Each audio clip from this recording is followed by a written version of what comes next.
a little earlier than that, but all right, and we are live. Got Mr. Jody Jones, the winner of the Lake Hamilton Arkie BFL on the co-angler side.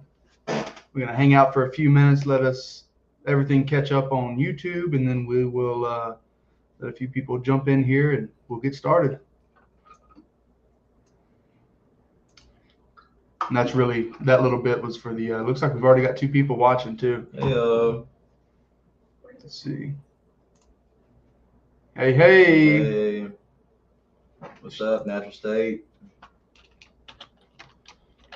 Natty State.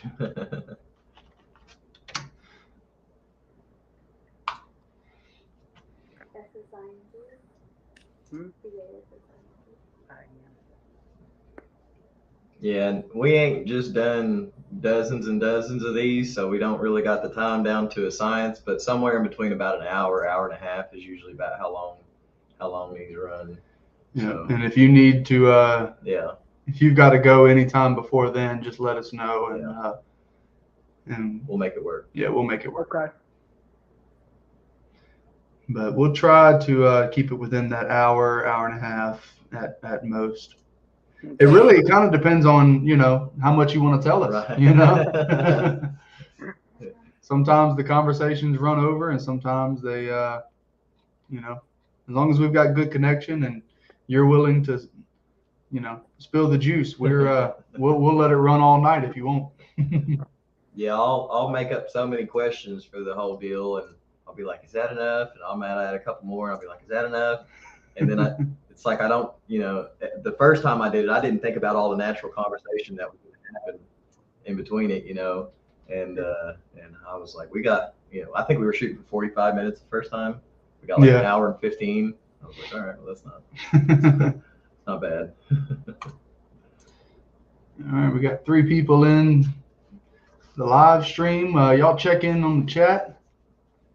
Let's see, Natural State there, as always, very active. Mm-hmm. Got some new thread for tying bucktails. So good. Uh-oh. Yeah.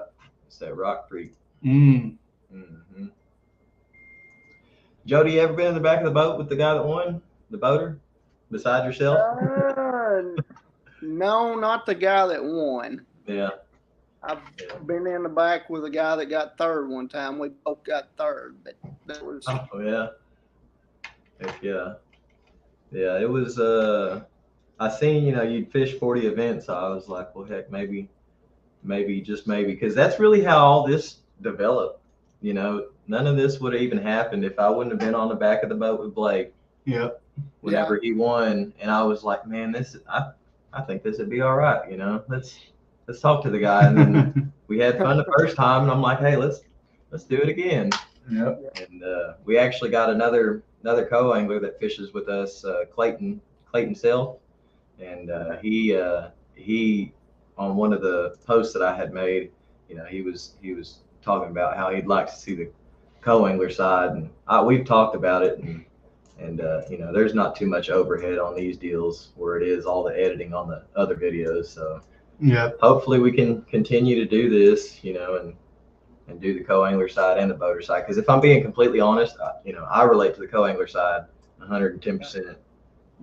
Obviously, I can ask some questions to the boater, but just with our limitations and where we're at within the sport personally, right, I don't necessarily always might not have the best questions for some of them, but yeah. It's funny how you sit there and try to come up with all the good questions, and you ask the best ones just sitting there. Sitting there. Oh yeah, talking. That's a good question. Yeah. Let me ask that. Okay, right. Well, looks like we've got a good little group here in the stream. Oh, we got 6. Cool. Everybody wants to hear what Mr. Jody has to say, so we will go ahead and kick this thing off. All right, guys, so I'd like to officially welcome everyone to our 4th, I believe, our 4th live stream. This is our 3rd video in our Arkie BFL Champion Series. In today's video, we have Mr. Jody Jones is going to be the winner of the Lake Hamilton tournament that happened back in April on the co-angler side. So it's a little bit different perspective for you guys this go around. I know we've had a couple people request. James is actually a co-angler in the BFL, so he's got firsthand experience with what that's like. So we're definitely looking forward to this interview, more of a conversation than an interview. Just in the little bit amount of time that we've talked already, I can tell that this guy has some stuff in his back pocket that hopefully we can pry out with our gentle questions tonight. We can pry some of those out. So yeah, we're looking forward to it. I'm a little bit excited. I think I'm more excited for this one than the other ones. I'll be honest, man.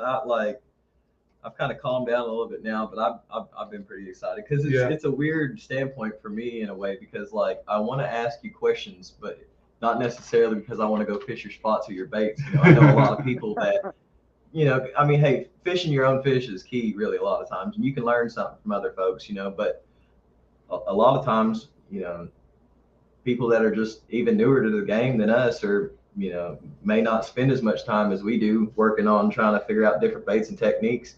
You hear it from the horse's mouth and you think about it a little different, you know? Yep. So, but guys, we got a really, really good giveaway for you tonight. We'll go ahead and show it off right here. We got the Brazalo Bushwhacker 3/8 ounce in that black. This is literally, I probably throw this more than the white almost. Yeah. And then we got the 130 Whopper Plopper, the big boy. This is abalone shad. Well, it looks awfully like the green gizzard or the ghost gizzard shad. Oh, it's got a little bit more yellow up there. They can't have that, man. No, we're gonna have to get y'all a different one. That one's dude, it's got a little bit of chartreuse on the tip, man. Yeah. Wow. It's literally the same exact thing as the ghost gizzard. Yeah. But it's just got a little bit of extra. Ooh, my goodness. Wow. Oh, that is fire. Put that up. Wow. See that little chartreuse? Can y'all see that? Yeah. Yeah. Yeah. That right there is that little bit of difference is gonna catch somebody. I can't give it to him now, man. You got to. Somebody in the chat is gonna catch a big one on that. It's literally just the green gizzard with just that little bit of chartreuse. Yeah. Abalone shad. Well, dadgum, now I gotta go buy another one. I thought I already had one. Stop that problem. Let's see. Guys, if you have any questions at all that you'd like to ask tonight, I've asked Jody. He seems like he's going to be fairly free with his information. So if you have any questions, you know, go ahead and drop it down in the comments. We'll ask away. The 130 size? Yeah, 130. In abalone. All right. You want to kick off the questions, or you want to wait and see if we get a chat question? I'll go ahead and start kicking off some questions. Let's get into it. First of all, you know, Jody, thanks so much for coming out. I really appreciate it, man. You know, this has been something that we've been enjoying, and we've been getting feedback that other folks have been enjoying this stuff. So, you know, it means a lot to us for you to come out and do this live stream tonight. Appreciate you having me. Oh, hey, no problem. Yep. I guess I already dabbled on that. Have you fished any since the tournament? Oh yeah. I fish 2 or 3 times a week. I hear you. Just weeknight tournaments. Yeah. Yeah. Do you run those as a boater, or do you have a partner to fish with? In one of them, I fish with a partner, but yet I run his boat. And then I go to Nimrod with Robert Jacuzzi on Tuesdays, and he runs a boat. Yeah. Heck yeah. Yeah. What Tuesday nighters you fishing? Nimrod. Nimrod? Oh, okay. Yeah. Heck yeah. How do those Tuesday nighters work? Is it till sunset, or do y'all fish till 11, or? We start at 5:30 and quit at dark. At dark? Yeah, I think we went to like 8:45 Tuesday. Yeah. Are all of those opens that y'all fish, or is it a club that fishes them? No, anybody can show up and fish those. Yeah. Okay. From what I've noticed, it seems like most, you know, Tuesday or Thursday nighters, whatever, seem to be open style formats, just because you have, I guess, so many of them, Yeah. you know, once a week. Right. So, but yeah, So yeah, far, I mean, we're not having 7 or 8 boats right now. That right. maybe the time everybody gets through with their kids playing baseball and stuff, maybe there'll be Right. a few more show up. Right. Yep. You don't always need a big crowd though in some of them tournaments, man. Sometimes it's fun to just go out, you know, Yeah. just have a good time. Right. Let's see. All right, so this is something that I really thought would be a good time to talk about, is the etiquettes of being a co-angler. Gas money, casting space, how much stuff is too much, you know, so on. All the things that really kind of make the day on the water sometimes make or break, you know. Right. So I guess I'll just, you know, what do you like to give them for gas money? I usually give between 40 and 60. Gotcha. I like it. I mean, these guys, they're the ones that go out and find them. Yeah. And sometimes you get guys that's put, you know, as much as a week in on the water. And I mean, Yeah. you know as well as I do, you can tell when they've done that. Yeah. Mm-hmm. But, you know, that's for sure. And I don't usually pay until after it's over. Really?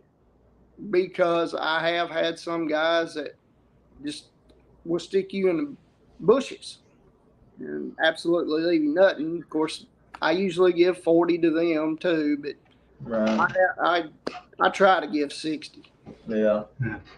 Yeah, 50's been kind of where I've been landing at. I think one time I gave a guy 40, but for the most part, I think I've given him 50 just about every time. I mean, with that being said, the BFL, those guys have been really good. The guys that's, you know, that I got stuck in the bushes, that was back when Mr. Bass had the coast side. Right. And right. Some of them are a little different. Yeah. Yeah, we haven't done, or I haven't, neither one of us have done anything to do with the Mr. Bass or anything like that. I'm looking to maybe try some a little bit bigger tournaments besides the BFL, but at the same time, it's like, where am I going to get the time from? Yeah. Even fishing these club tournaments that we fish, I mean, we've only got 9 for the entire year, but it's like it's hard to find time to go fishing other than pre-fishing for the tournament. Right. You know, part of that is because it's like it almost feels like time wasted if we're going somewhere other than, you know, wherever we're going next. Yeah. And we've talked about doing it is. We've talked about doing some of the Trader Bill, some of the ones that team stuff, or like a big bass tournament. Mm-hmm. We could probably do like a big bass tournament if it lined up with another lake that we had already had some time on around that, you know. Yeah, and there's another club that fishes a lot of the same lakes that we fished that we've talked about getting involved with, but it's just one of those deals where, you know, I mean, we're so busy with our work life and then our families and then fishing on top of that. And then, it's. I've got 80 hours worth of footage right now that I have to go through. Yeah. So, I mean, fishing ain't the problem, you know. Do plenty of that, you know. And like I said, you know, I think we could squeeze one in here and there that was bigger money or bigger reward, like a. Well, yeah, and then just also if we could tie that in with the practice of that and that tournament, and another you know. We got to figure out how to catch big fish first. Why'd you have to say that? Yeah, we gotta.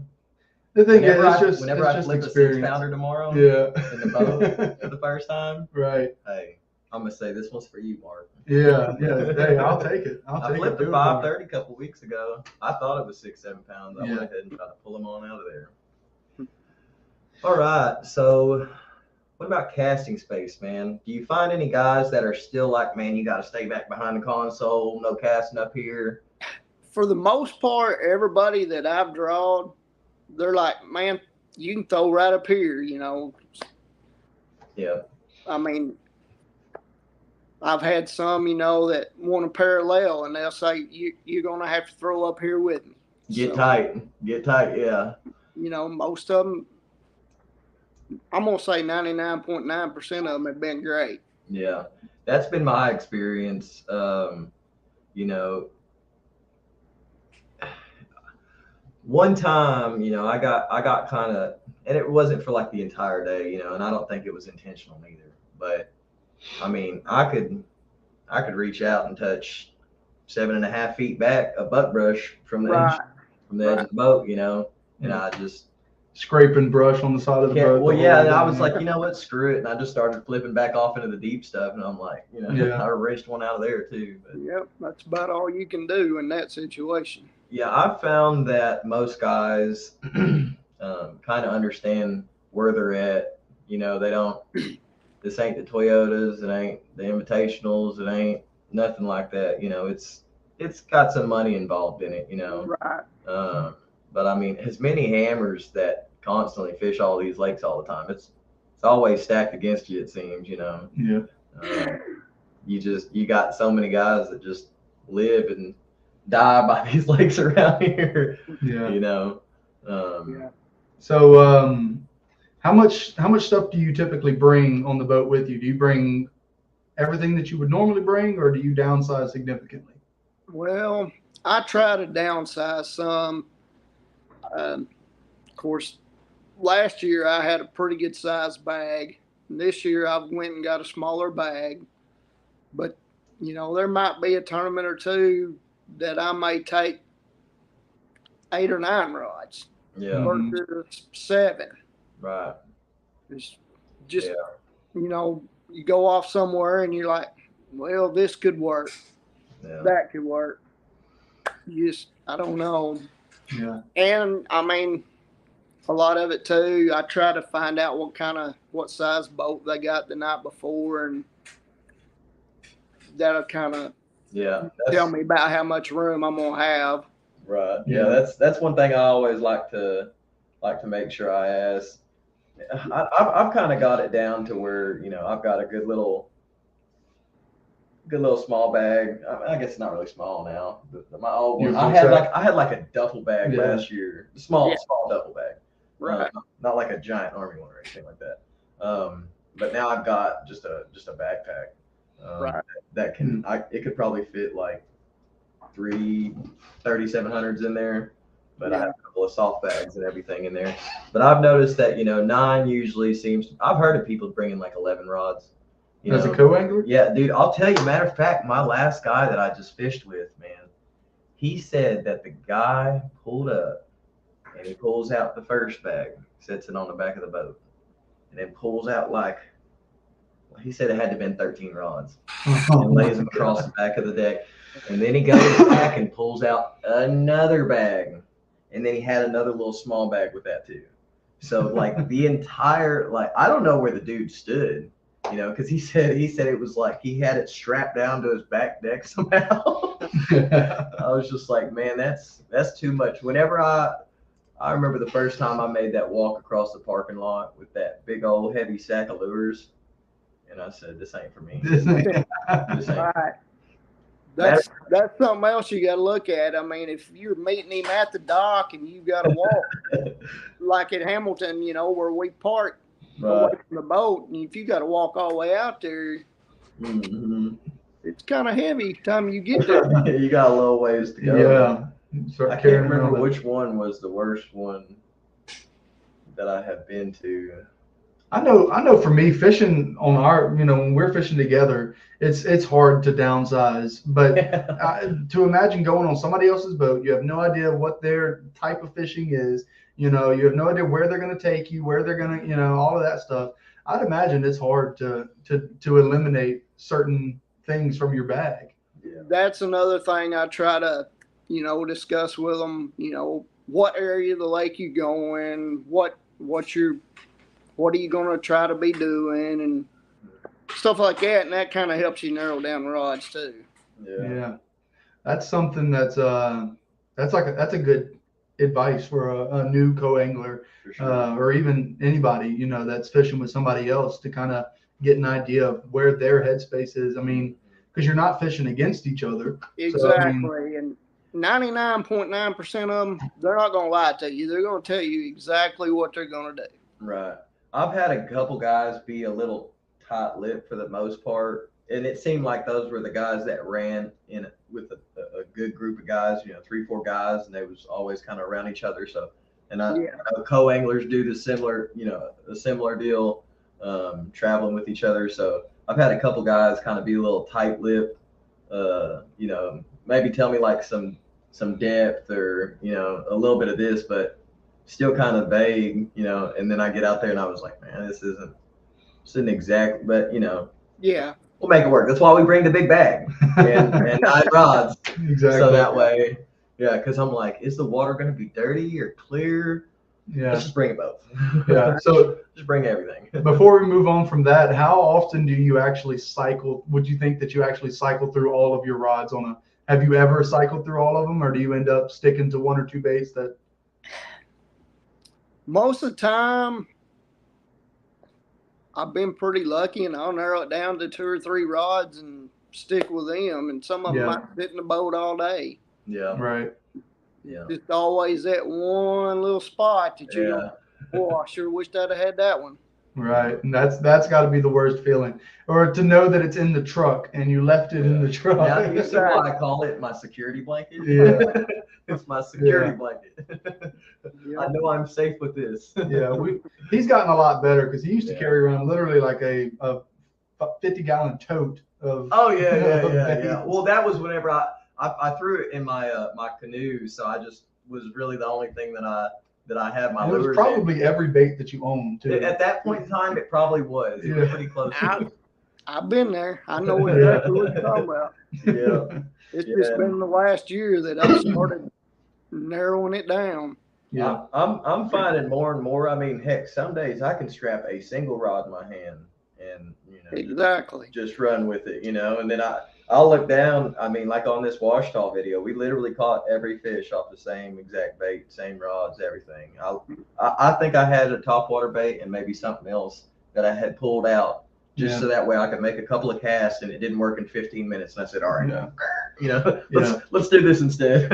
Yeah, we caught him on a swim jig and a couple shaky head, a couple other little random baits in practice, but for the tournament we stuck with the bug. The little rage bug, and caught just about every keeper came off of that rage bug. I think there might have been 1 or 2 that came little randoms, but I don't know, maybe not even for the tournament day. For the tournament, I don't think there was anything else. Every single one of those. Yeah. Almost every single fish we caught that day, if not every single fish we caught that day, was on that exact same bait. Yeah, same color, same everything. You like flipping a rage bug? I very seldom flip that. Yeah? What's your favorite flipping bait? Cinco on a shaky head hook. Well, there you go. Clean and simple. Clean and simple. That's I'm overthinking it. That's all it is. Yeah. That's either I'm overthinking it. That's either what you're actually catching them on, or that's just what you tell people. No, I got a feeling that old Jody throws that jig-headed worm faithfully. Yeah, I bet he does. I know somebody else up around that way that's. Yeah. If he had one thing to drag around, it'd just be a jig-headed worm. Jig-headed worm. That would be the one. If I could only take 1 rod, that would be it. Oh, well, you just answered one of my questions further on down. So yeah, well, let's harp on that just a little bit more then.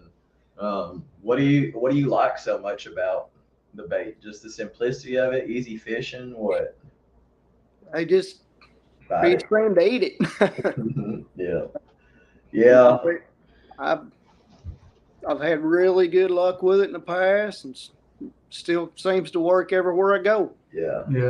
It doesn't seem like that stick bite bait is ever going anywhere or shaky head. Yeah, that's one of those old faithful and tried and true for a reason.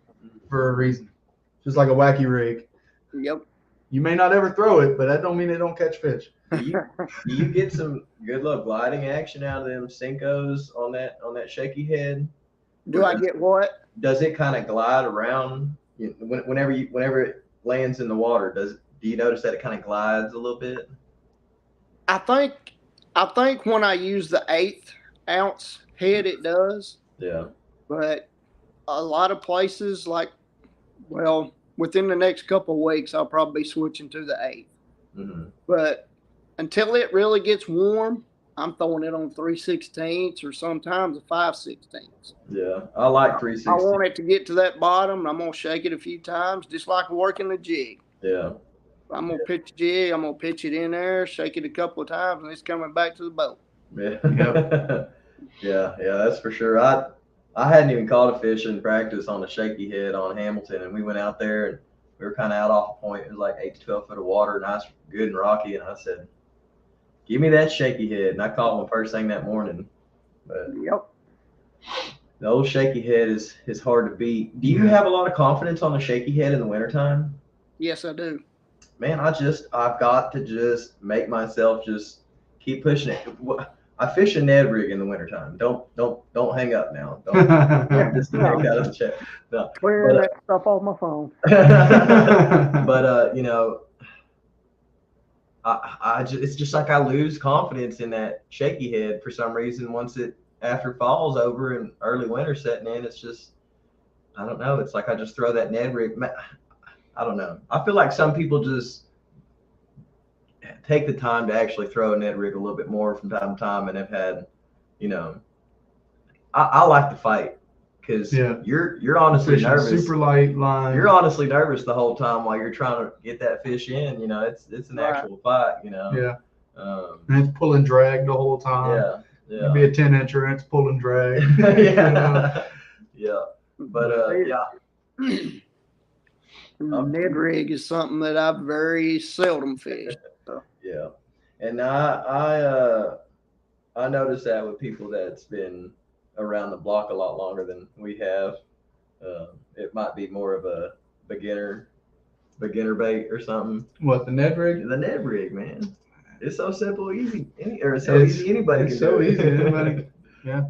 But I think what it is it's one of those, there's other things that catch them. Mm-hmm. So a lot of people they don't like fishing super slow and it's such a small bait. It really, until you catch big ones on it, like Nate called that big 7-pounder on a 7-pounder on a Ned rig. Yeah. And before then, I thought it was 3 pound. Yeah. It had as if it has like a limit that it's just not going to catch anything. At this point, they don't bite it. Right. They don't bite it.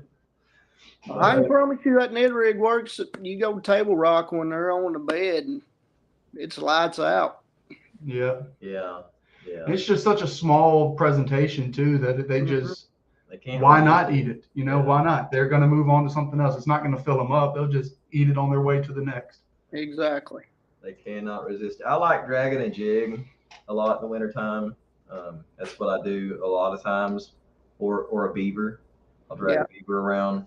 But man, whenever those two don't work, we lean on a Ned rig. And matter of fact, we got second place in that Aluminum Outlaw Bass Club on Maumelle earlier this year on Ned rigs. Yeah.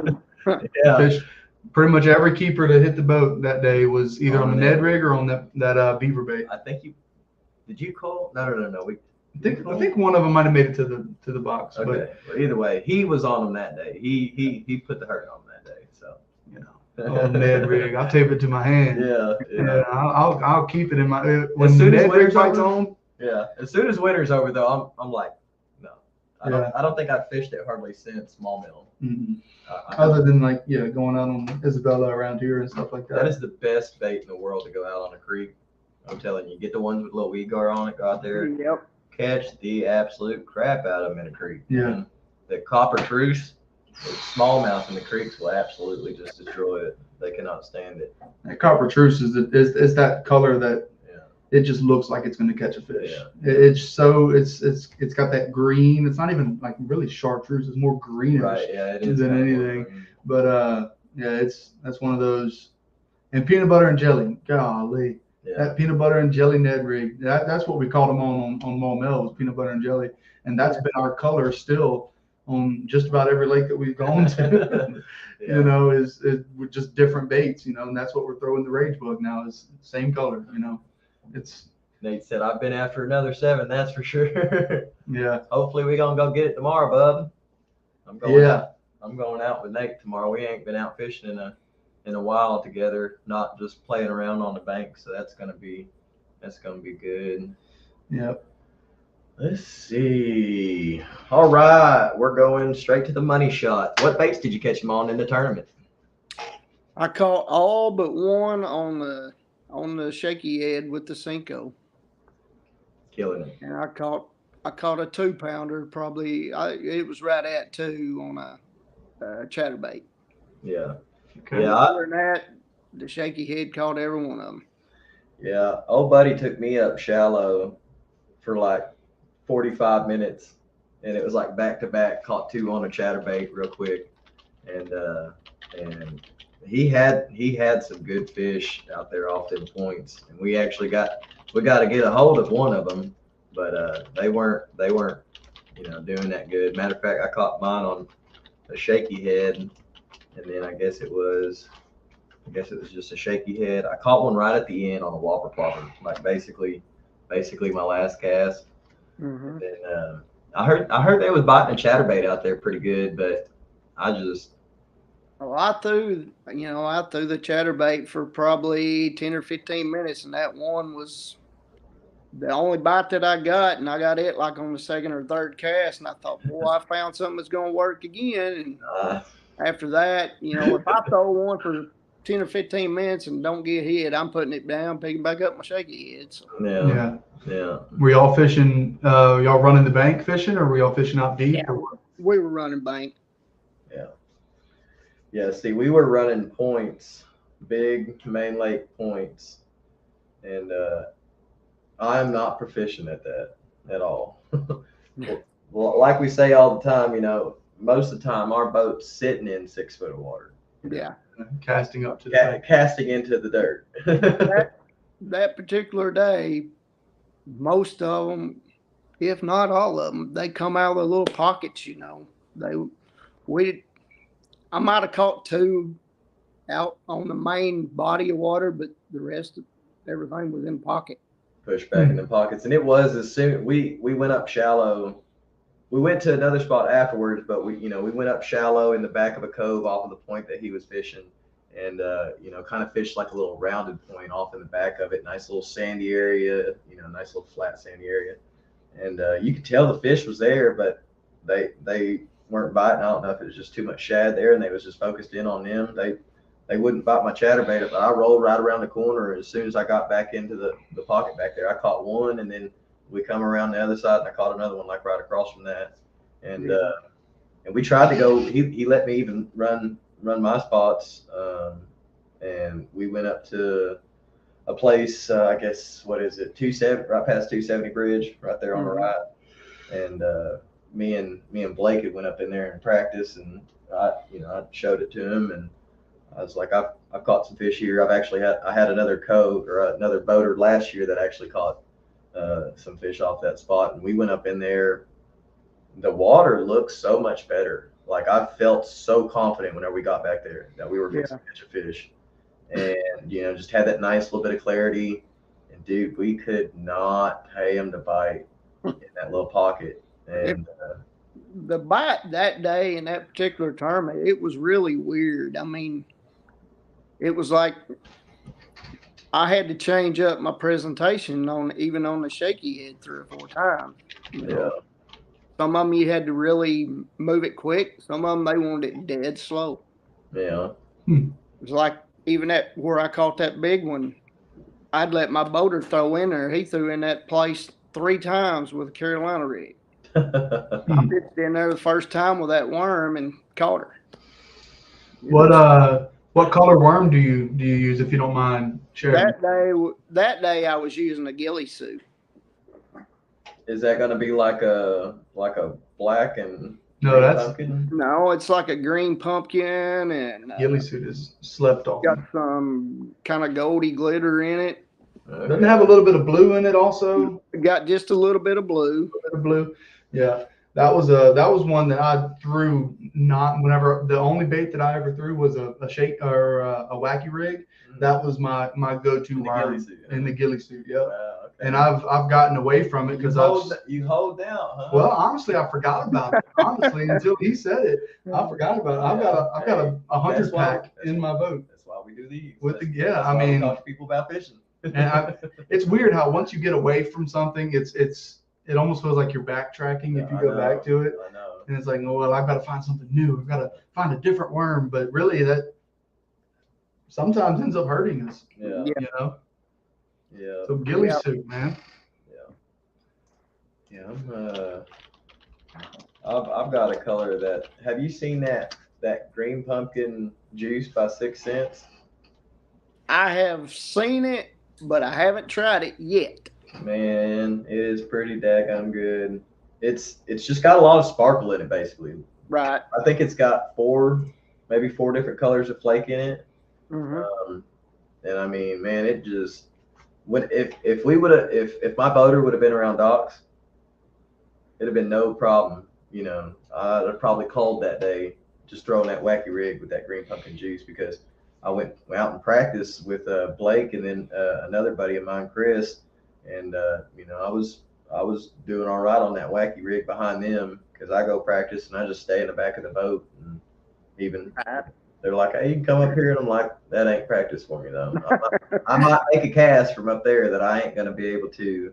I might get comfortable, whatever. Yeah. So I try to stay, you know, in the back of the boat, which is completely opposite for whenever me and him fish. Like you had said, you got your buddy's boat, but you run it. That's kind of how, I don't know how it came about, but it just kind of happened like that. Well, James is very suggestive. And I like to fish, so yeah, I let him run the trolling motor, and I sit in the back and I just fish. I just mind my business. I'm a verbal thinker. Suggestive and verbal thinker. Yeah. Yep. So yeah, I just look. I'm happy fishing. You know, it's like being on a guided trip sometimes. You know, he just like that Maumelle tournament. I was catching him, and he couldn't. You know, he couldn't find a keeper, and I'm like, dude, this is great, man. I'm having a great time. I wasn't having to fight the wind. I wasn't doing nothing, man. You don't have to worry about the trolling motor. Just go man. Straight on fishing. Exactly. Just focus on fishing, and you know, one of us got to fish. If he's fighting the trolling motor, one of us got to be able to fish. I almost enjoy it sometimes. Yeah. I almost enjoy. Well, the way that we fish, especially in tournaments, you know, he's got his responsibilities on the front of the boat, and then I have kind of claimed responsibility for keeping the fish alive that we're bringing back to weigh in. That's my job. Aside from catching fish, just about every hour and a half, I'm checking on our fish, making sure they're alive. We had one that died this last tournament, and that was an issue that I thought I had an extra battery from my little bubbler that I've got because you know. Was he not already yellow-eyed before that though? Before the bubbler died? Yeah. No, he was good. And it was like as soon as the bubbler died, he started turning. And I babied him a little bit longer, and you know, it looked like some of that yellow was coming out of his eyes, and he was moving a little bit more. But I think just the stress and just not having, and I was keeping my circulation pump on the whole time, so they were getting fresh water. It was just by that point he was too far gone. I told Johnny, whenever we pull up one day in the back deck swamp, that's when you know you got to worry, because we got that live well full. Yeah, it's full. Yeah. Let us weigh in first, because they're for the sake of the fish. So we've got a couple questions from the chat. You wanna? I'm assuming that the brand is a Yum Dinger, because that ghillie suit is a Yum color. Yes, so, that's it. Okay, so Yum Dinger Cincos, and then they want to know if you're dipping the tail. No, straight out the pack. I very, very seldom ever dip it. Where would be the instances that you do? It would have to be really, really muddy water. Nimrod? Well, at Nimrod, most of the time I'll use a little bit different color. Yeah. Okay. Yeah. I'll either go straight green pumpkin, or I'll go camo there. Okay. Camo.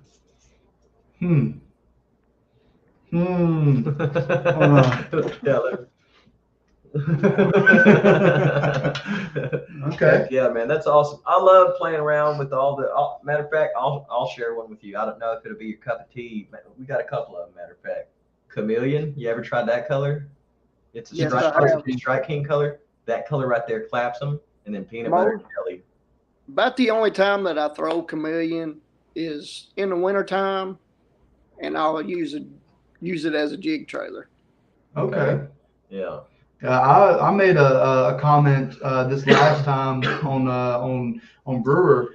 I was throwing around. Okay, I was throwing around the chameleon, and I made a comment. It almost looks like a bruised up bluegill or a sunfish or something. It just looks, you know, it's got that real natural color, but with that blue, that dark with some red flake in it and stuff. It just almost looks bruised, like it's been bumped a few times, and it seems looks a little damaged.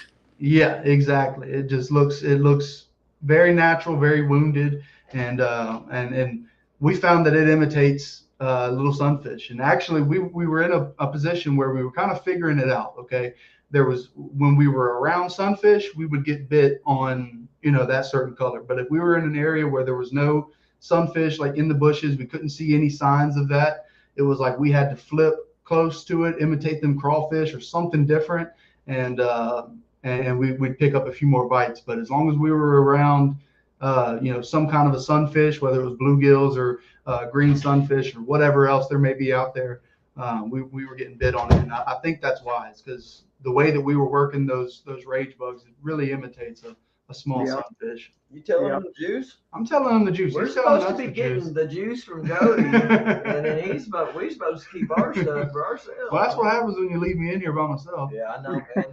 Leave for 2 seconds, you drop the ball, and you're spilling the secrets. Actually, our next video, it's one video. The technique dominates, the whole tournament, and then it's something that is really becoming like a staple to me, to where like I can't even imagine myself. During the winter it might not play out the same way, but honestly, during the winter, did you explain to him how we're throwing it and with the rage bug and everything? What do you mean, like kind of swimming it? Like swimming it, like yeah. Okay. Well, like the only time where I wouldn't see that the rage bug wouldn't work is like in the wintertime. And matter of fact, this last year during the winter, I played around with it, taking a 6-inch prawn, and just, it has no action on it. It looks kind of dumb, but I mean, dude, they would smoke it like they ain't never seen it before, just work it a little bit slower. I'd let it fall a little bit more, instead of just keeping it up. Mm-hmm. I'd kind of, pump it a little bit more and let it fall and come back down. But man, it's honestly something that I don't. We're going to confidence piece. Yeah, for sure. We're going to catch a lot of fish on this year. People are going to get tired of it because I don't see it stopping anytime soon. And as soon as everybody else catches on, it'll be, the fish will change and we'll have to fish something different. I mean, literally, like every single person that we know would have to start throwing it all the time for it to even affect us. Yeah. For the most part. Right. But just don't tell the fish. Yeah. Just don't tell the fish. Yeah. We know what they're doing. We've got it figured out. We got the book. We know what they're doing. Yeah. So, I'll ask. What would you say in the last, you fished how many tournaments? 40 events with the BFL? Yeah. Okay. Tell us your worst experience as a co-angler in those. I'm sure you're bound to have one or two bad experiences. The worst one was the first one I ever got in. It was on Greason the last time they were there. And I drew a guy that absolutely put me on a bank. He wanted to parallel a creek with a crankbait. And I'm telling you, it was a deep drop off, and the boat was literally sitting like 1.5 to 2 foot off of the side of the creek bank. Wow. So, I get maybe a foot in front of the boat to pitch. Yeah. Just in my experience in that creek channel there wasn't much I could do behind the boat. Mm-hmm. I mean, you're looking at really, really deep water, and they're coming up to spawn at that time. So Yeah. Was your boater at the time, was he actually catching them, or was it just No, something he was trying to force? And he was trying to force them, and it was one of them deals that a front had come in the night before.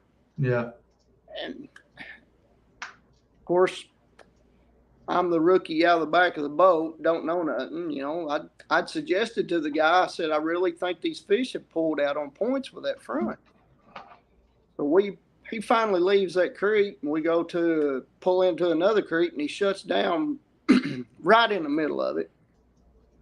I've got a jig, and I've got to throw 200 foot to hit the bank. So I throw it as far as I can. First cast, I catch one. Yeah. I said, point. He gets through retying, jumps back on trolling motor, and we go parallel and bank again. oh man, And I was like, okay, I guess this is what I get. So yeah, man, oh man, but that was the worst one that I've ever had. yeah, You know, I've had some really, really good guys since too. yeah, Yeah, there's some great guys, and that actually leads us to our next question: is what is your best experience as a co-angler? Besides winning that one, from a boater co-angler standpoint. Do what now? From your boater experience, I guess is more what I'm meaning. Oh man, I'm meeting a lot of good guys is one great experience, and yeah, there's been guys that I have learned a lot from. Mm-hmm. I've been lucky enough. A lot of people think he's a turd, but I've been lucky enough to fish with Spencer twice. Yeah. In the same year, and yeah, he put a spanking on me, but I learned some stuff. And I got lucky, and I had a limit behind him both times. Yeah, I actually just was standing next to Spencer Sheffield's old boat today. Oh, Spencer Sheffield? His Blazer. You talking about Spencer Sheffield? Yes, sir. Yeah, I figured so. Okay. Doesn't he has family that he was in? He's from Hot Springs. Yeah, was he in the village that time? You sent me a picture of him? Yeah. We saw him out on the spots. Yeah. Yeah, we saw him out here fishing. He's in my backyard. Is what he's at. Yeah, and his my backyard. Wrapped truck and everything was like custom and Yep. He's out here beating around in our pond. It was right after he had a bad tournament, apparently, like a couple months ago. Yeah, and I know I always go to the place where I can catch the biggest fish. I have a bad tournament. Yeah, and he was out there. Yeah. We've had them to where we say, I don't think we've ever. No, we have done it. We've stopped and bank fished before after a tournament. We went to Balboa one time and was bank fishing over there by that little grass spot. Mm-hmm. But it's like some tournaments you're like, man, I need to feel a fish. I need to go touch a fish, and whether it's a pond or a lake, I don't care. I just got to touch a fish, man. I don't care. I go to the get your confidence back. Yeah. But all right. So how much do you think that fishing in these co-angler situations, how much do you think that has actually helped you as an angler in the overall perspective? It's really helped quite a bit. I mean, there are so many techniques that, being up here where I'm at out in the boondocks and just going to the Push Lafay River and fishing, there's a lot of things you don't even think about that, people do out there in the lake. And you're like, boy, why didn't I think of that? Right. Yeah. It's I'll tell you what, last year I went out on Dardanelle and I zeroed on Dardanelle. I fished during the fall, but I had never really related that bad of a bite to the fall unless you're like on a flat and it's still hard, when they're just chasing constantly. I had never been in that scenario. And the guy that I was fishing with, he found it. It was all to himself, a couple 100 yards from the bank at all times, and you're in like 5 to 7 foot of water. There's not a single bit of structure around, and I just didn't throw lipless crankbaits like we've said several times. We haven't been doing this for our entire life, so I try to take everything,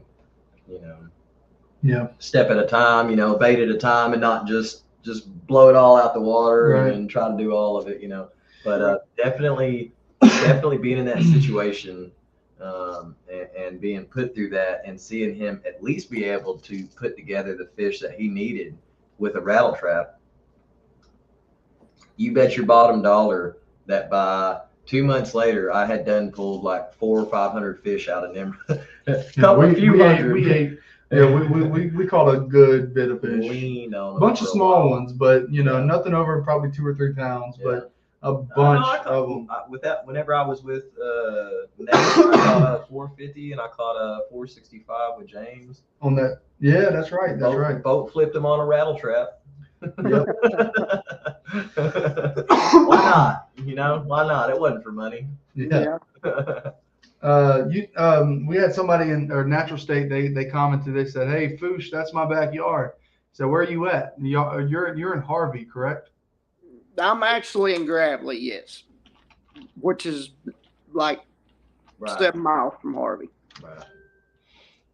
Yeah, he's over that way towards Oklahoma a little further, I think. Yeah. I hear him talking about it. The guys at Natural State? Yeah. Oh, yeah. Okay. I want to say I remember him talking about Mina there, and that's more kind of still even further the other way. But yeah, Mina's kind of southwest of me. Yeah. About an hour and 15 minutes. Yeah. Mm-hmm. Yeah, we're in Mina. Yeah. Okay. There we go. Hey, that clears it up. Hey, it's something that I remember that wasn't a bait. It's amazing. Yeah. I kept spelling your name with an I every time. I kept spelling it with an I or all types of stuff, and I was like, no, it's not. It doesn't have a Y at the end of it. And yeah. I looked at your Facebook profile one more time as he was making the thumbnail, thumbnail for the video. And I was like, let me make sure I at least got the man's name right. Yeah, and he texted me as soon as I got it posted and finished putting together the graphics and everything. And I was like, I almost asked him again, almost said, are you sure? But I'm like, you know what? He's corrected himself like 2 times at this point. And he said it's Jodi. I'm like, he's corrected himself. He's got to know. But yeah, so sorry about that. I don't know if, but I've got it corrected now. So, but. Here, I got a certain way. Okay. So we know you like the shaky head, but whenever you're working other parts of the water column, top water, middle of the column, what are your 3 baits? Give me a top water, middle of the column, and I think we already know what's going to go on the bottom, but you go ahead. If there's a lot of brush around, I like scum frog. There you go. Middle of the column, most of the time it's going to be a crankbait. Gotcha. Every once in a while I'll throw Carolina rig. Yeah. Most of the time it's crankbait. Yeah. Mm-hmm.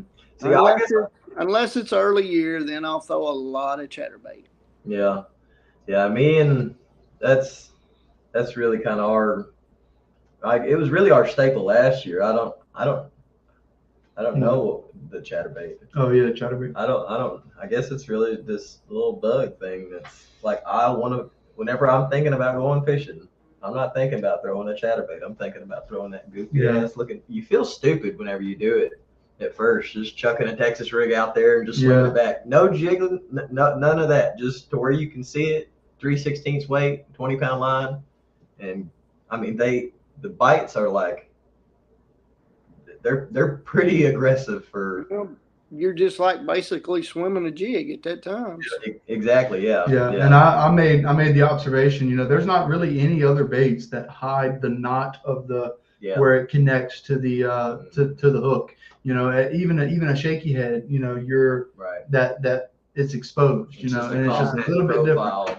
And but at the same time, I've caught them swimming on a shaky head. It's not ideal, but I've caught them here locally in these village lakes, swimming a rage bug on a shaky head hook. Have you ever worked a shaky head like a spoon almost, snapping a shaky head up off the bottom? I have in deeper water. out live scoping. Yeah. If, pitch in there and they follow it down and then they don't want to touch it, then I'll do all kinds of things to see if I can get them to bite it. Yeah. Yeah. I was out here in the village and I was just playing around one day and I think I reeled my shaky head up real fast because I was mad. And I just did it about as fast as I could and just loaded up on it. And I was like, holy cow, And so I threw it out there and I had heard somebody say something about it. And I was like, that's the goofiest thing I've ever heard in my life. And I kid you not, it wasn't even a spot that I had ever really caught fish like that, I kid you not, I caught like 3 or 4 from the bank off the same little spot. And I swear I was doing it like that. And on the second one, they'd be on there already. And I'd never even set the hook and they'd just be loaded up on there, Yep. And it was pretty fun. Even, like fish that you see bust chasing a shad out. I'll throw that shaky head right over there to him, and just kind of shake it a little bit. And it's amazing how many of them will eat it. Yeah, when they're in that. Before it gets 3 foot down. Yeah. Yeah. And shaky head is pretty versatile, about like a Texas rig. There's just certain applications, certain situations where that Texas rig is just a little bit better. And then there's times where that shaky head, just something about it being connected to the hook, that weight being connected to the hook, just something about it makes a difference. Yep. You can be fishing the same worm, but fishing Texas rig versus shaky head, and for whatever reason, it'll bite one or the other. Right. Yep. Jody is giving up the juice tonight. You're right about that. Share it with your friends. Yeah, tell everybody. Because we're about to get into the giveaway portion. Yeah. Somebody's gonna win a couple topwater baits. Yeah, I'm gonna go ahead and show them off again for anybody that didn't get to see. This is a personal favorite of mine. Sorry, I'm trying to coordinate myself to get it in the camera properly. There we go. This is a personal favorite of mine. This is a Brazalo buzzbait 3/8 bushwhacker in black. And guys, if you've never tried this bait out with that little ball on there, this thing it's almost like when you're a kid, if you put a Coke can in your tire, and rode around, or like it's loud. Yeah. It is. And actually, shout out Natural State Fishing. They made a video that's been making its rounds. Yeah, I think it's got close to 2,000 likes on it already. Wow. Yeah, they're and their son is in the background. I think that's what stole the show. The son's in the background, pants around his ankles. He's about to pull his diaper down and pee on the side of the lake or something. That's too good. I haven't been able to, with doing all this stuff and work and everything. I used to be able to watch more people's stuff and I'd see a notification pop up and all right, I'm gonna watch it. And then it's okay, now what else will I do? Yeah. It just seems like it's one thing after another to where it's I don't have the time to really enjoy half the stuff that I get to, and I miss out on little funny things like that. All right, guys, we got the abalone shad, and that sucker right there. Whopper Plopper 130. It's translucent on the bottom with a green kind of translucent top, and I thought that this was actually a green gizzard, but it's a little different. It's got some other stuff up here and some chartreuse on the head. But yeah, these are 2 killer baits. I promise you're gonna catch them on those. Yeah. Somebody's gonna win it. Somebody going home with them. Look, and this is the type of bait that me personally, I would only throw this bait if I was given it, because it is a $17 Whopper Plopper. Hey. So somebody's gonna win. This ain't no bottom of the barrel. This is top notch stuff that we're giving away at this point. Only the best. I'm thinking about possibly even doing some glide bait, a glide bait or something like that at some point in time, or who knows what. I look around at a bunch of different lures and whether I buy them all or not. Yeah. We got somebody in the chat. Trent Jones. Do you know that cat? Yeah, I might know him just a little bit. Yeah. He wants to know which one of your sons outfishes you the most. Uh-oh. Shots fired. Just simply he asked, probably my youngest. Yeah. Yeah, we've got a guy in here named Triton, or his YouTube name is Triton. He's keeping up with the Arkansas game. Do you know, is that your other son? Because he commented and said both sons outfish him. No, I don't know. Who the Triton would be. Yeah. Yeah, that video, Natural State said it's at 2.2 thousand likes, 20,000 views. His son's pants fell off. Hey, not saying to exploit your children, but hey, when it works out, it works. Do it for the gram. Yeah, do it for the gram. All right. Yeah, we got to start moving through some of these because we've yeah. done hung out for a while. Let's see. Speed round. Yeah. What's your favorite, besides the shaky head, what's your favorite post-spawn early summer bait? What do you think of whenever you think of that?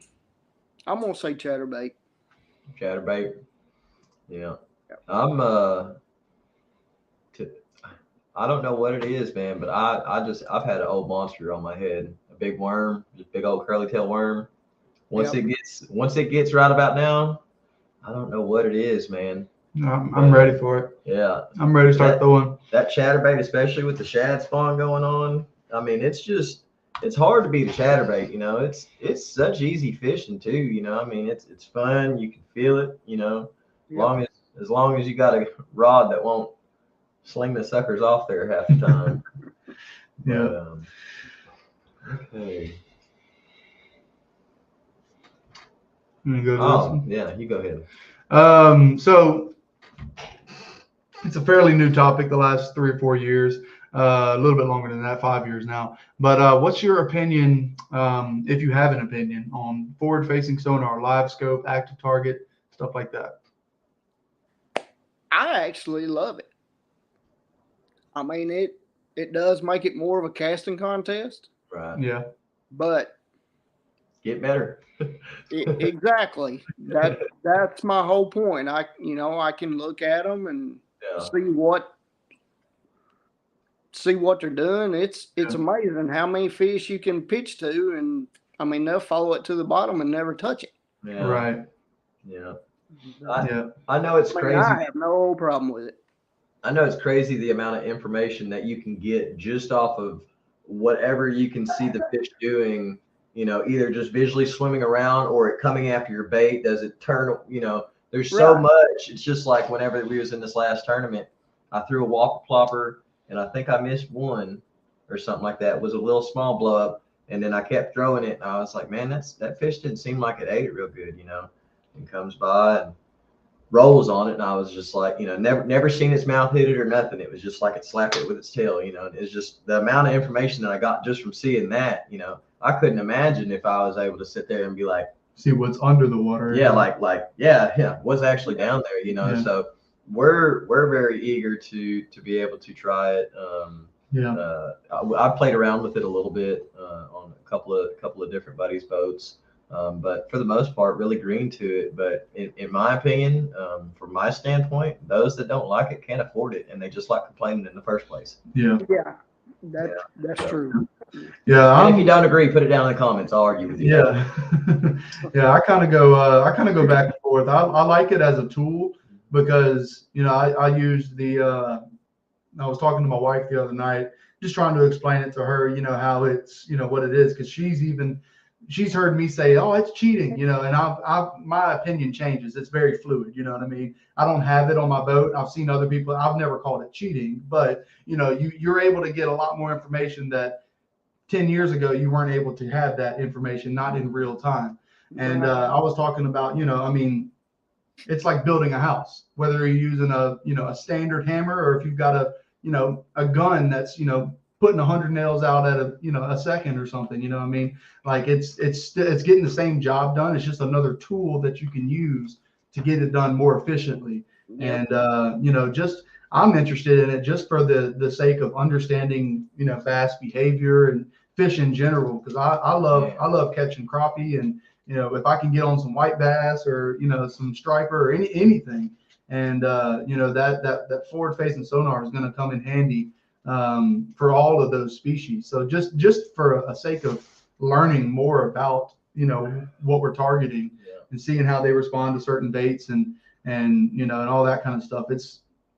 I see it as just another tool in the arsenal, you know. It's not, it may give you an unfair advantage if you want to look at it like that. But then also you look at guys like Keith Poche that are, fishing to their strengths, and it gives them an advantage that other guys, may say, well, that's unfair because I can't get my boat back there. But it's just one of those things where it's just a tool, and it's up to the fisherman or fisher woman. I don't know what they're called these days, but it's up to the guy running it to be able to still use what he knows to go out and catch the fish, because I've seen, like you said, sit there on a so many spot times casting at nothing. What I've seen a lot of. I mean, and plus you can just see everything. It's just like looking at the bank. You're just looking at the screen, so you can just sit there and follow it, just like you're sitting there following the bank. Yeah. From what I've noticed, not myself, just watching other people. Now I think you can get stuck in it just as easily as you can catch fish with it. Yeah, there probably will get to a point where they'll have to put some limitations on it, and tighten down the regulations, because just like with any other type of whether it's hunting or certain states, they have regulations on fishing and stuff. Certain times of the year, you're not allowed to go out and and fish for certain species of fish for whatever reason, and a lot of it has to do with the biology of their spawn season and all of that kind of stuff. So I'm sure there will be, as time goes on, the regulations will get a little more fine tuned, and because the only negative that I see to it is, these 12, 13, monster bass that have never been targeted are now suddenly able to be targeted. And, we just don't know. Might push them shallow for us. Exactly. We don't know how it's going to change their behavior long term. So I'm excited to see, the stuff that people are doing with them already is impressive. But, it's just one of those deals where it's just another tool in the arsenal. For sure. But what are some of the changes that you've noticed in yourself from when you first started to now after doing 40 MLF events? I don't know. I don't get near as pumped up anymore as I used to for a tournament. That, and probably learned to cut back on tackle. And just like I said, when I first started, I was taking practically everything I had. Right. Yeah. I know the feeling. At least some version, and now I've kind of gained enough experience to think, well, I can rule this out. I'm not even gonna worry about taking any of that. So. Right. Yeah. Right. Yeah. I mean, fishing as many events as you have, you've got a good handle on it. And me here in the beginning,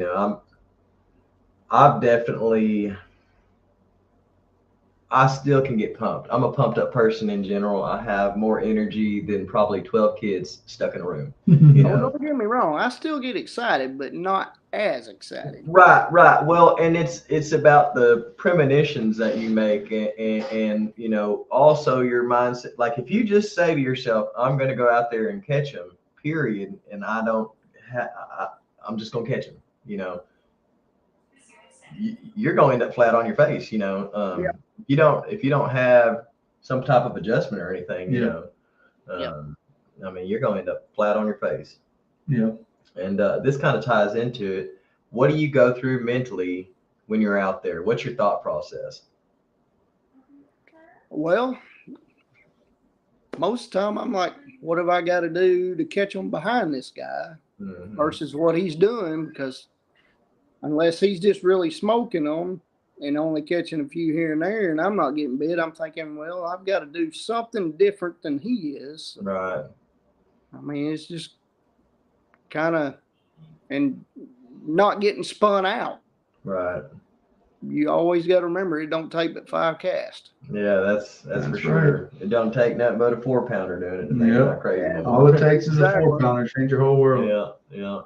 I really got down in that tournament at Hamilton the other day. I mean, my first fish of the day was probably 2.5 pounds. I lost it at the boat. Oh man. I went probably an hour or more before I got another bite, and I'm thinking, boy, I really blew it. That's exactly how the gray went for me, man. I smacked my rod into the seat in the back of it, and it had to been at least it was a 2.5 pounder all day, and I was literally like 2 pounds away from making the check cut, and I was just like, man. Note to self: always ask them to remove that seat out of the boat. Yeah.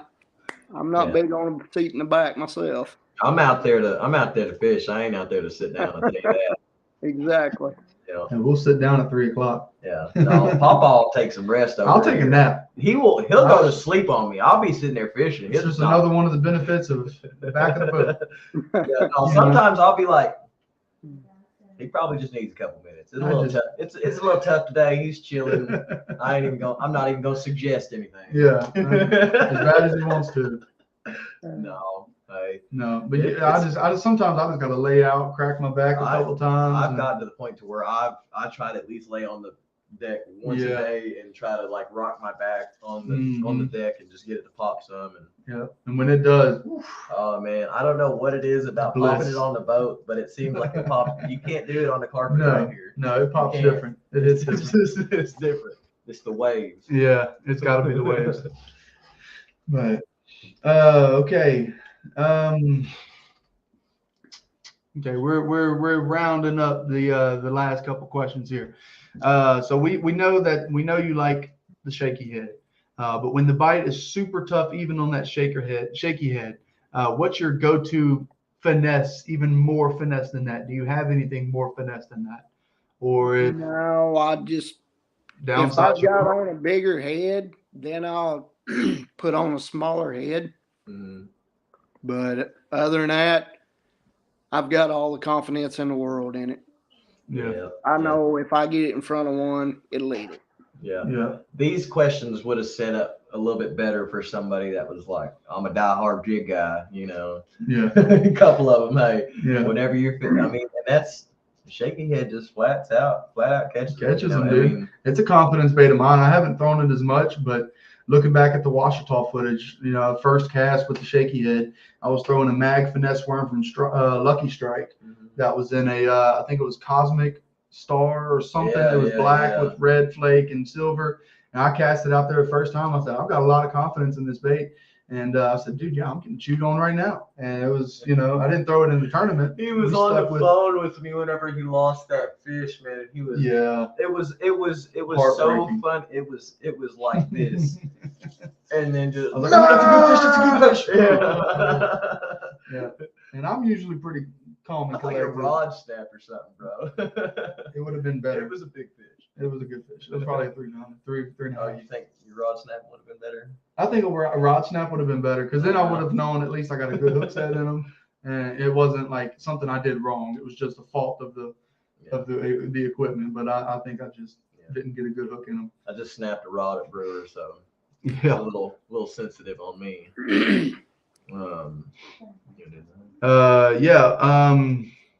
So what's your? I think I know the answer to this. What's your favorite lake and why? Any time of the year. A lot of people. I really like Hamilton. Okay. Seems like I've done.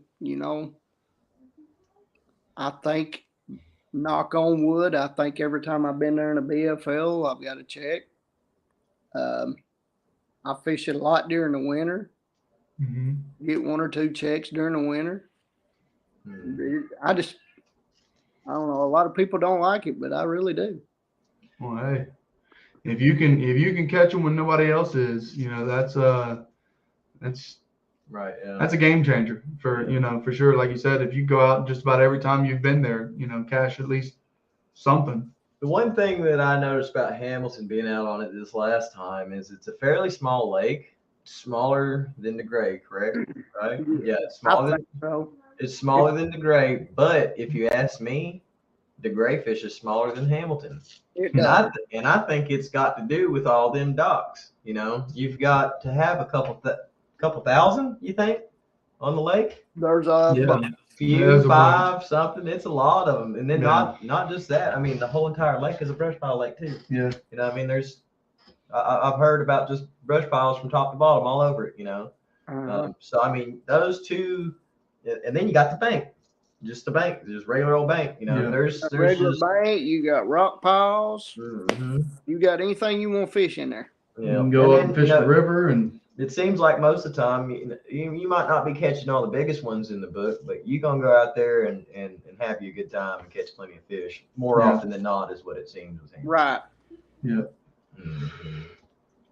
All right. All right, so guys, I'm going fishing tomorrow with Nate, and my plan was to go to Washita, and then I called a buddy of mine, and he persuaded my opinion of wanting to go to Washita. So now I've got a decision in between Washita and Nimrod. So if we have 7 people, and then it's going to be your vote and his, we'll make 9. Okay, and that'll be an odd number. So Jody, if everybody wouldn't mind, if you'd go ahead and chime in the chat, and just say Nimrod or Washita, and we're just going to tally up as a vote, and we're going to let fate decide where I go tomorrow. Yeah, So, put it in the chat, guys. Washita or Nimrod? Where should James go tomorrow? Yeah. And it'll be James and Nate tomorrow. So. Alrighty. I ain't mad at them. Yeah. Uh-oh. It's tallying up, bro. What? Oh. Two more Nimrod. One more Nimrod. It's over, man. Look, Caleb's in Oh here too. yeah. Hey, what's up, Caleb? How you Caleb, doing, you've been buddy? quiet, buddy. I ain't seen Yeah. you the whole time. He's just sitting over in the corner taking waiting. notes. He's waiting for that giveaway. Oh, that's exactly what he's doing. Dude, he's got every number typed out already. He said Yeah. Nate ain't getting it this time. Yeah. What happened to Jody? Jody, can you hear us still? I hear you. I don't know what I've done. Uh-oh. Oh Lord. Did you close out the browser? Your Google? No. Hang on a second. All right. Nimrod, just because you've never been to Nimrod? I guess y'all fished the river, is what you were saying earlier. Right. You just fished the river. Right. I was about to say, man, I thought you said. So 1, 2, 3, 4. 4 for Nimrod. One more on Nimrod, and I don't know. I think you should go to Washita. okay. Just Well, you're because saying Washita? Just I know it's not gonna swing the vote, but just because of what we've said before, Yeah. you know, about wanting to get to know Washita just a little bit more. But even then, I mean, we don't have anything coming up on Washita, Yeah. and we've got Nimrod in a month and a half. Yeah. Well, I've got it because Well, you've got to go to South Dakota. Yeah, I've got to go do a missions trip, guys. I keep forgetting that it's a mission trip. I've got to go help. I feel like such an ass every time you say it. Yeah, I've got to go. I've got to go help the less fortunate. Hey Jody, are you still there? I think we've lost them all together. Yeah, I think you may be. Jody, if you can hear us, try to sign out and sign back in. Well, so guys, is there anybody that hasn't decided? Cast your votes, guys. Washita or Nimrod. This is also get you guys familiar with typing in the chat box. We're about to do a giveaway, and if it's anything like last time, it's going to be a shooting match. Yeah. So yeah. Yes, sir. we've got over almost $30 worth of topwater baits that we're giving away. So not going to want to miss it. Best buzz bait on the market, and probably the juiciest looking whopper plopper I've ever laid eyes on. What you calling, Jody? Yeah, we're gonna do it like this. All right, Jody. Yeah. Oh, look, he's signing in on his phone. Oh, We're trying to. Is he? Look, we was about wrapped up anyways, brother. So I'm just, we're gonna go ahead and call it a day. So just wave out all the folks on the give everybody a wave. Yep. And we out of here. Hey, Jody, I sure appreciate you tonight, brother. I had a great time talking to you. I'm sure Mark had Thanks, a great Jody. time too, man. Learned a lot from you, man. Hey, Yep. no problem, man. Hey, you might have to listen to a whole lot more talking now at every single one of these BFLs, because I guess I'm gonna just be friendly old James. But yeah, hey man, I'm looking forward to talking to you again.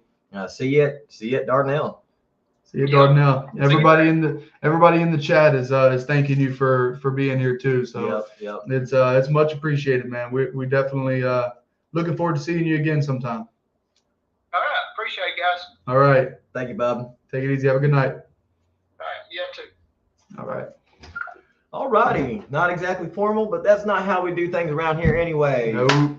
All right. So who hasn't 1, 2, 3, 4? There's 7 people on here. Clayton, if you're on here right now, is Clayton in here? Clayton. He's in a tournament right now, and he said he hopes he has service. If you're in here, give me your vote. Washita or Nimrod. Right now, you're the deciding vote. I need one more Nimrod. Actually, if nobody else votes, man, I mean, that's pretty cut and dry. Nimrod. Nate, where you want to go, buddy? Yeah, yep. I already know what he's gonna say. Nate, you decide right now. It's up to you. You know what the deal is. Pressure's on. Are we doing the giveaway the same way as last time? Similar. So what we got? Okay, we have 8 people in here now. Start the giveaway 1 to 10 or 1 to 20, depending on how many people. So we've got 8 people in here. I reckon, I reckon 8 people ought to be able to get 20 different numbers on there, possibly. What Nimrod? All righty, we're Nimrod going to Nimrod. Nimrod it is. All right, we're gonna go up. I'm probably gonna launch in Sunshine Bay, go play around in Porter, and yeah. Come on, just meet me out there, bro. Come on. Man, it is. Man. Hey, Richard's getting his boat back tomorrow at some time. Yeah. And he's staying out there camping. Nice. So now it works out to where, because I was like, hey man, don't drive that sucker up on plane, if you ain't got the maps. He said something about he got his carburetors rebuilt or something like that. Come on, man. Come on. Oh, heck yeah. Got some green pumpkin paint for our heads. Just done 3 and I like them. Heck yeah, man. Hey, I don't fish with flies, man, but I will say that I have literally thought about buying some just because of the way they look. They look really nice. Yeah, they look. I want to eat them. Yeah. I just don't fish with flies. Guys, hey, if you do any type of fly fishing, check out Natural State Fishing. They got Rock Creek Bait Company, I believe it is. I hope I said it right, guys. But yeah, I mean, good dude, good solid folks right there. They get you taken care of. So all right, guys, get your fingers ready. Hold on, we're gonna do this in proper order. Nobody say any numbers yet. From here on out, this is, it's gonna be a ready, set, go type deal. Yeah. And I am going to. I've got thinking about. We'll play the video, the Washita video, the little teaser video, and give them that amount of time to. I like it. I like it. I love it. Okay. So, yeah. All right, guys, you're going to go. Hold on. Let's see. All right. I got my number down. All right. You got it? Okay. You got it there? Guessing a number 1 through 20. 1 through 20. And go. And go. The first person to put the correct number in the chat is going to win it. And the winner will be selected at the end of this little short video that I'm going to show you guys. Yes, sir. This is a sneak preview to our Washita footage. You guys are the first ones to see it. So, yep, go ahead and put it in the chat. Make sure you've got 1 through 20 written on that chat, no matter what, somehow. Yep, 1 through 20. First person to guess it right wins it. You got to have all the numbers. This killer right here. What up, dude? Just gonna sit here and hang out for a second. Oh, video, guys.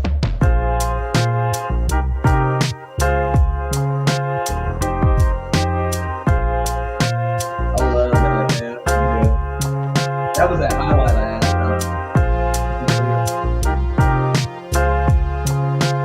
Hey guys, put it in the chat if you can see and hear this. Put it in the chat if you can see it. One boiled right here at the top of the water whenever I hit the trolling motor.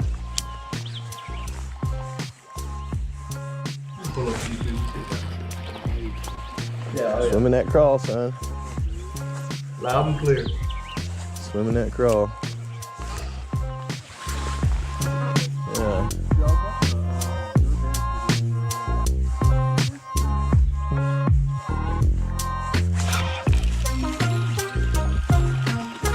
I love that, bro.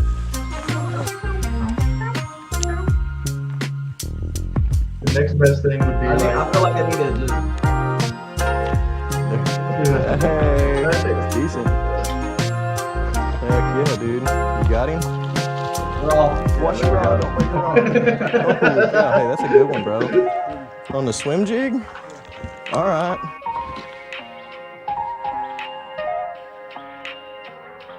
Hey, baby. Hey, baby. Somebody already got it. I know. You see who won it? Big guy? No. Come on, Chuck. Oh. No, we gotta let Feels really good right here. This would be a good Carolina rigging point. Yeah, I'm getting chewed on right now, dude.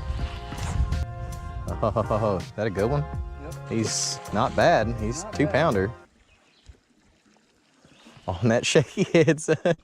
On that shaky head. I got that rat. Should I throw that rat lure at some point in time? It's a crank down too, you know? It's an actual That's how crank you know bait. you're catching fish. Let's see if we can catch him on the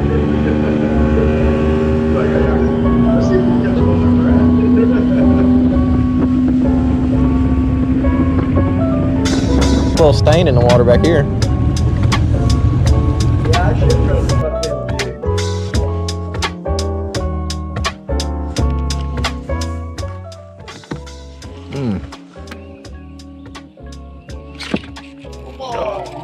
That's a giant, bro. That's a real giant. I don't know.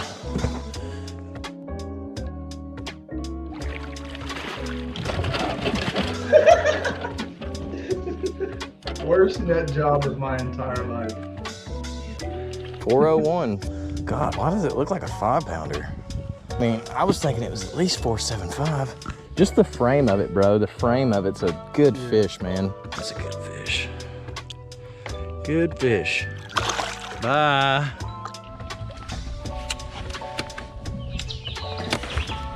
Got one. That's a good one. Hold on. Gotta mark yourself out. There you go. Oh, yeah, buddy. That peanut butter and jelly, son. Peanut butter jelly. Peanut butter jelly. Alright, we gotta get out of here. We gotta go. We gotta go, Mark. That's my 2.5 pounder.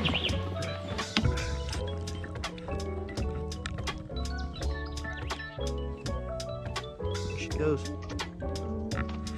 Bye.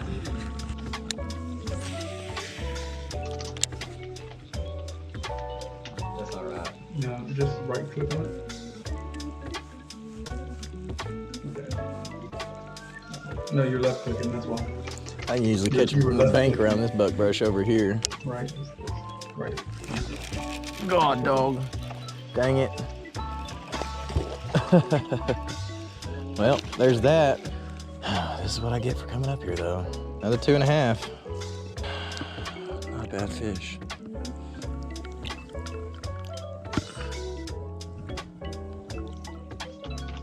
Ah.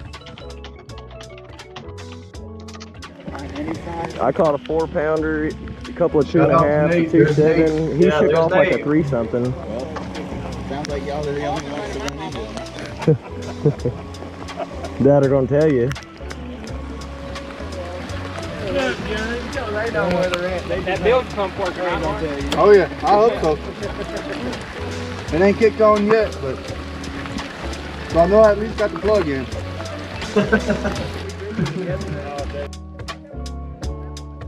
They know it's easy though. That's what it is. Come I in. think that's Nate in the background quacking like a duck, actually. I think that's Nate. I think that's Nate. Get a little bit of community cheese wrapped in bacon. Keep it up there.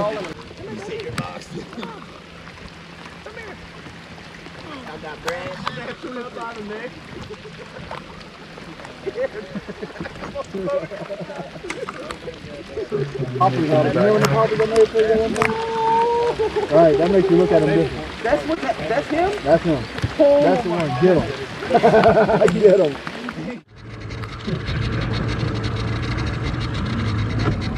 Yeah, Nate, pay attention to the next one, dude. We're like racing the whole way out.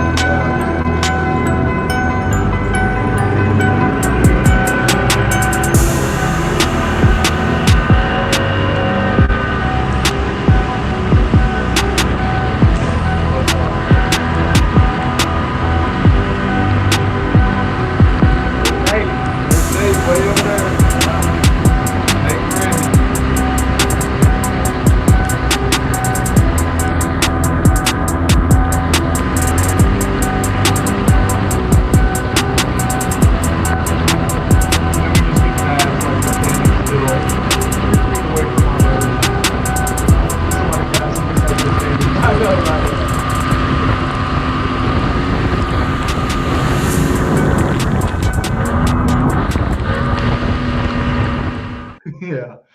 All right. Yeah. So, hope you guys enjoyed that little sneak peek teaser. Before we do go over to doing this, Okay. let's go ahead and do the talk about the club and Okay. the sponsors, because as soon as we Sure. announce the giveaway, they're all gonna fly away because Yeah. y'all are just here for the baits. Let's be Yeah, real. let's be real. Y'all don't. All righty. So yeah, guys, we fish a great club here in Central Arkansas, Aluminum Outlaw Bass Club.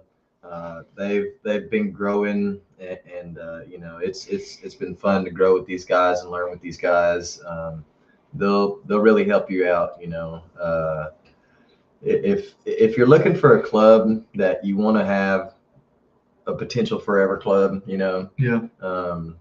and you're looking for some solid dudes to fish with, definitely give these guys a try. Yeah. They're actually building up some great sponsors. You know, first of all, we got Central Arkansas Trolling Motor, ran by Johnny Ford, the man himself. And thank you, Johnny, for helping me out with my trolling motor issue. Matter of fact, glad we're done with all that snafu. So now we've both got a trolling motor from Central Arkansas. Yep, both of our So, trolling motors are from shout Central out. Arkansas Trolling Motors. So make sure you go over there. Johnny Ford will take care of you. Tell him Washita Bass sent you. Yeah. Then another one of them, old Brazalo Custom Lures. We got JP's Custom Baits. Hey, he's got some good stuff. We got a bag of his stuff last week. Yeah. Oh my goodness, it was some good stuff in there. We got a bag of Brazalo stuff at Washita. We did get that's right. Yeah. Yeah. So definitely shout out to both of those guys. Whenever they say they're sponsoring the club, they mean it. They're putting it up there. And had to been $100 bag from JP, and at least like a 60. Well, might have still been $100 bag. Dude, it was a good bag from both of them. But JP group. had two of it. That's the thing I liked about JP's That is bag. the one thing that he had two of everything in that bag because he knew it's a team tournament. Right. And even though we're on the same boat, we share baits. It's no big deal. Right. But yeah, definitely shout out to those two. Cool. Yeah, those two guys. Mm-hmm. But yeah, Memories Etched in Faith. They've been actually doing our plaques for the tournament. You know, real nice little plaques.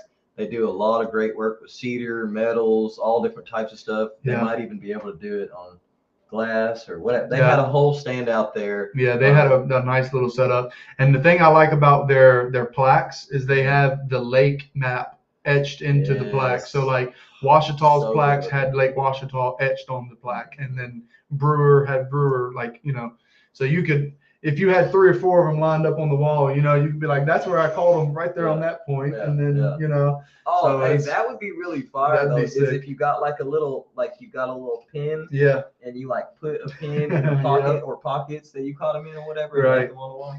Yeah. Anyways, we're having fun with it, guys. Yeah. Shout out to Etched in Faith. Yeah. We got SRI Outdoors, Yale County Outdoor Supply, and the ever-growing Stick 5 rods with their bulletproof warranty, 90-day money-back guarantee.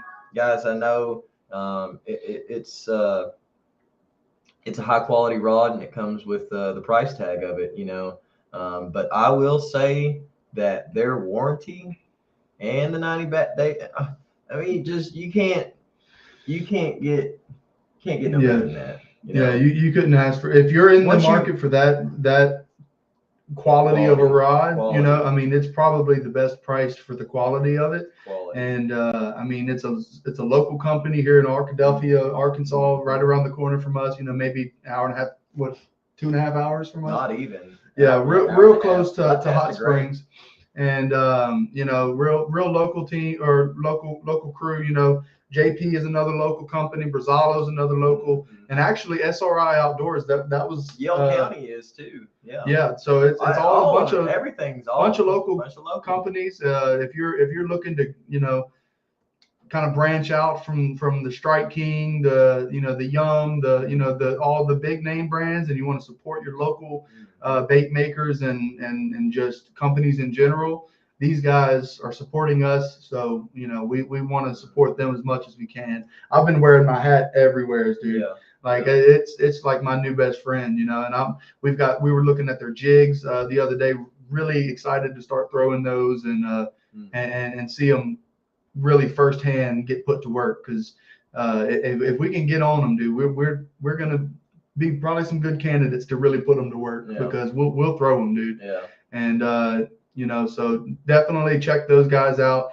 JP Custom, he's you know, good guy. He does tournaments actually around here. Yeah. On Lake Nimrod. I'm not sure if they go anywhere else, but I know they do Nimrod a couple times. Sure. So you know, you can get involved with them that way if you wanted to check them out there.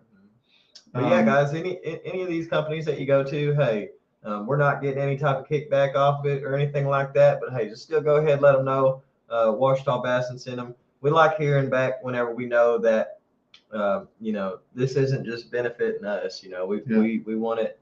You know, we're not sponsored ourselves. The club is sponsored, but we're just trying to show our support. You know, we really like this club. You know, all these companies are good companies that a lot of good guys put their name behind and support. And we're just trying to do the same. You know, we're having fun in the club. So if you wanna join the club, if you have an aluminum boat and you're wanting to join the club, there's no horsepower restrictions, and you can literally come in a 3-horse because that's our nickname. We've done it. Reach out to either me or Mark or the Washita Bass. Get a hold of us any way you can, or you can actually get a hold of Johnny Ford. Ford on Facebook. On Facebook, or just the Aluminum Outlaw Bass Club page on Facebook. Matter of fact, there's a lot of information on there already. You can see our schedule. We're a little late into the year, but you know, hey, it's still never a bad time to start a club. Never know. Yep. And you know, another thing about the club, you know, we really learned it on this last go around. You know, this is our second year with the club. Last year we were the new guys. You know, we were kind of, you know, keeping our head down. We talked to guys, but we've really opened up this year and really seen the value of being in a club. It's competitive, but it's also it's a healthy competition. You know, it's not you know, we're not fishing for life-changing amount of money, you know, and the buy-ins are not life-changing amount of money. It's $50 buy-in with optional trash fish and big bass if you want to get into that. But we literally had one of the other guys in the club. I'm not sure how long he's fished with Aluminum Outlaws, but he's been there at least a year or two longer than us, Alex. You know, he was a great example of what it means to be in a club. Right. You know, even though we were fishing against each other, he kind of put us on some game. And I told him, I said, dude, you lit a fire in me. He gave me a couple crankbaits. I said, dude, that's all I needed was somebody to give me the crankbaits. Now I'm like in the market for a crankbait rod and you know, looking at all this. My dad buying deep crankbaits. Right. Literally a minute ago, whenever I was looking at my phone, it was my dad asking me if like C15. Like, yeah. So you know, it's a little bit different than just fishing open tournaments. You know, when you're involved with a club, you know, you kind of get to know the guys you're going up against, and there's some healthy competition, like I said, and it feels good to win, but it also feels good just to be fishing with, you know, guys that are a lot like us. You know, they're not big leagues, but they're, you know, they're just a group of dudes, good group of guys that are getting together, throwing some lines, and see if we can't catch a couple. So check them out. Facebook, Aluminum Outlaw Bass Club. I think it's a little late in the season if you wanted to try to make the super at the end of the year. But you can still come fish. You know, hit us up. We'd love to have you. Yep. All right, you want to go ahead and get into the winner without any further ado. Okay, hold on. Ah, gotcha. Got him. Yep.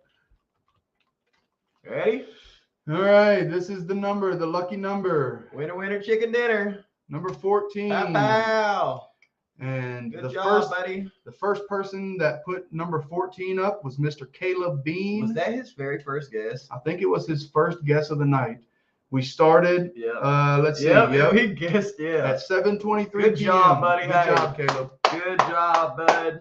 Good job. Congratulations. I told you you'd win it too, man. I told you you'd win it, man. I told you. Lucky guess. That was your first guess. That was like the third guess of the night. It really was. And it was your first guess. So good job, buddy. Yeah. Good job. I'm glad we didn't have to get into a shooting match because even though it was entertaining, definitely good job, everybody. Thanks for everybody for participating. Caleb, we'll get with you at some point. I'll get with you, buddy. and we'll get those baits to you, man. Thank you for checking in Yes, sir. and being here for tonight's stream. Thanks everybody for coming out. We're gonna keep doing this. We may end up being able to get the boater side for this, but it may just not work out. It's kind of a scheduling issue, it seems. But it looks like we're gonna do. You want to do another one? Another Yeah. co-angler? You want to do the rest of them just forever? Just always do it forever? Let's just do it. Cool. Yeah. That's what we're gonna do, guys. You Yeah. heard it here first. We're gonna Yeah, do and it. we may even get into some of our local, our club tournaments. Talking a little bit with Yeah. some of the Those guys would who be win good. those. Those would be interesting. At least I'd like to whoever wins the championship at the end of the Yeah. year. I'd like to get that That'd one. be cool. That'd be cool. And Yeah. maybe get Johnny on here just to talk about the club, Yeah. and and I think that kind of Johnny and stuff. Nick, or Johnny and Curtis, or Yeah.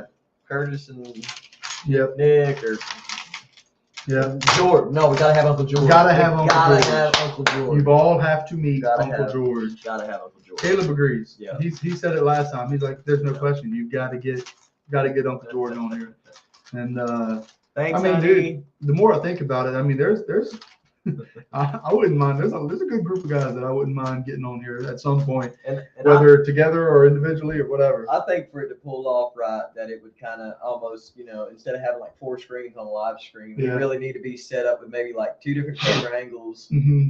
But then I guess we'd have to record it and edit it too. Well, we'll have time to figure all that. Yeah. Anyways, hey guys, we're having fun. Make sure you subscribe so you can come back and have more fun with us, because it Yeah. ain't stopping on this one. We Yeah. got more baits coming. We got more tournament videos coming. We got everything you ever want and some fishing content coming. So make sure you're subscribed, like, comment, share with somebody. You know the deal. We'll see you next time. See you next time. Y'all be watching out for that Washita tournament video. I'm gonna drop the teaser probably this weekend. So you guys saw it first, but we'll share it this weekend. And then there's gonna be probably a 30-minute video of practice and tournament footage. Just heavy hook sets, just pounding on them. We got pounded on in the rain, and then we went and pounded on them. So Yeah. y'all stick with us. We'll see you on the next one. Peace. Peace. All righty.